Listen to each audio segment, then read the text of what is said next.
coffee. Good morning and welcome to Canaan, New Hampshire, where I'm finally going to get to see some snow today in the M3. Now, Tire Rack just sent me a set of Vredestein Wintrac Pro snow tires. Now, I had never heard of these. I was looking for Michelin Alpine PA4s, but they said, you got to try these out. They're huge in Europe. Tell us what you think. So, luckily, 3 days after I mount these up, Canaan announces a snowcross rally drive. So, we're going to go try to actually drive this in extreme conditions instead of just me trying not to get arrested on public roads. Okay, well, I guess the 235i and the M3 do not have anywhere near the same tow hook. They think this is going to be towed way more. And hopefully we don't need to use it today unless I do something stupid. When I signed up for this, I thought it was just going to be snow on the racetrack and we were going to be driving on the racetrack on snow. But I was sadly mistaken. Unfortunately, what the reality was, it was the rallycross course next to the racetrack in the field. So all those massive ruts and dips and holes and all that stuff covered in snow, that's what I drove my E92 M3 on. Unlike any other track day I've been on where you never get out of your car unless it's on fire, this was a bit different. Every time somebody spun out, it was kind of a team effort to get them out. And if you couldn't get them out, there was a few trucks on hand with tow straps.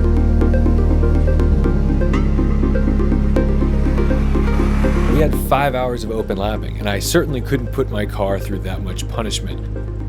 If there's any suspension sponsors out there who want to jump in on this car, probably gonna need you after this day, at least bushings. Oh!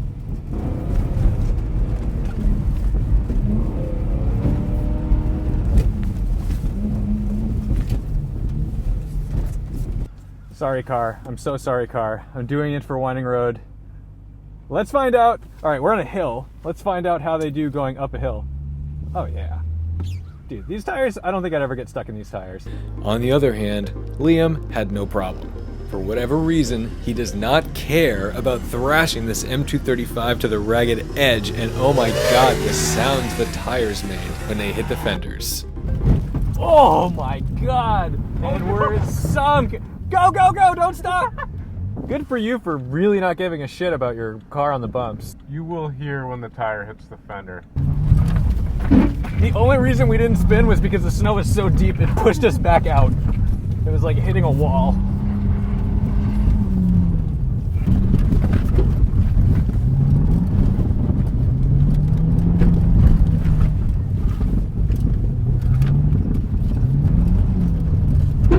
Oh, Jesus. I can hear that. It's rolling. Oh, God. Once you hit your head a couple times on the ceiling, you start to appreciate the suspension travel.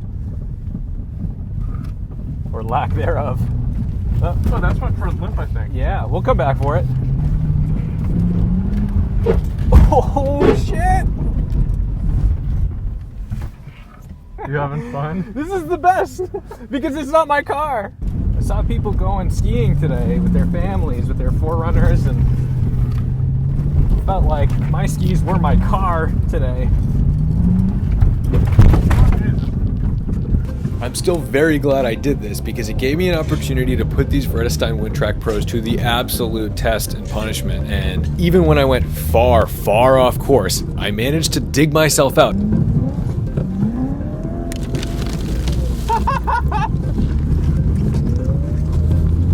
But never once did I need a truck to pull the M3 out of the snowbank.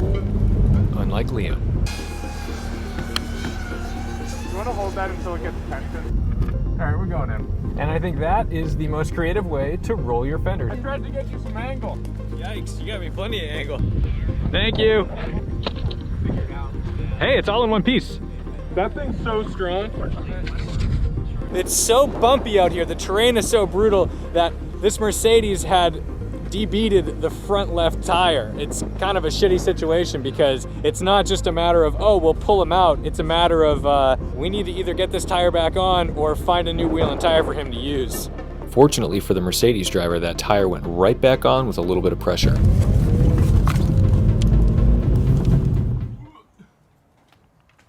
Yesterday was particularly abusive on the M3 and definitely on the M235i. I wonder, how could any of this stuff broken?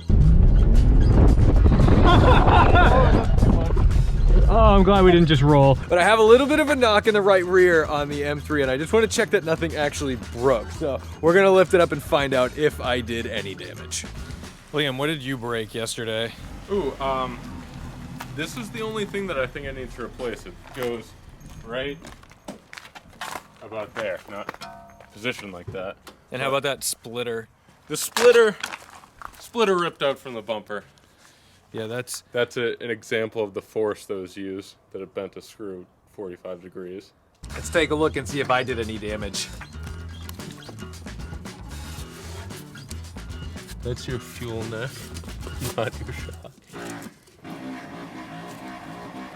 That's weird. That's just the boot. It doesn't feel loose. Do you have like a bar? Because what we can do is we can like kind of just bounce this a little bit. Yeah. It doesn't sound like there's any Not play. an ideal method, but No, but there's no play. it doesn't feel like the mount has any play. It turns out that knock is most likely a sway bar end link. Not a big deal, super cheap to find parts on FCP Euro, and we'll probably just do a quick DIY on replacing those. Huge thank you to Tire Rack for hooking up these Vredestein Wintrac Pros. Thanks to Dan Wahl for these incredible drone shots, and thanks to you for watching. Don't forget to respect the drive, and I'll see you in the next one.